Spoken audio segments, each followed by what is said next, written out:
Broiler মুরগি যে খায় না তাকেও এভাবে রান্না করে দিলে চেটেপুটে খেয়ে নেবে। প্রথমে আমি মুরগিগুলা হলুদ মরিচ আর লবণ দিয়ে ভেজে নিব। ভেজে এক সাইডে রেখে দেওয়ার পরে কড়াইতে এখানে পেঁয়াজ রসুন এখানে ভেজে নেব। ভেজে নেওয়ার পরে সাদা এলাচ কালো এলাচ দারচিনি তেজপাতা এইগুলা দিয়ে আরও কিছুক্ষণ ভেজে নেব। পেঁয়াজটা যখন একবারে নরম হয়ে আসবে ভাজা ভাজা হয়ে আসবে তখন আমি এখানে গুঁড়া মশলা দিয়ে দিব। তো এখানে গুঁড়া মশলার জন্য দিতেছি এখানে কিছু বাটা মশলা আছে, পেঁয়াজ রসুন বাটা মশলা, তারপরে গুঁড়া মরিচ হলুদ লবণ এইগুলো পরিমাণ মতো দিতে হবে, কারণ মাংসের মধ্যে আগে কিছু পরিমাণে মশলা দিয়ে ভেজে নিয়েছি। তারপরে এখানে মশলাটা কষানো হয়ে গেলে ভেজে নেওয়া মুরগিগুলো এখানে দিয়ে নিব। দিয়ে নেওয়ার পরে এটা কিছুক্ষণ রান্না করে নিব।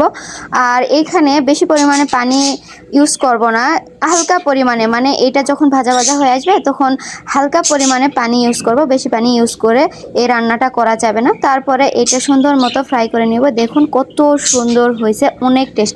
এটা খালি মুখেও খাওয়া যাবে, ভাতের সাথেও খাওয়া যাবে।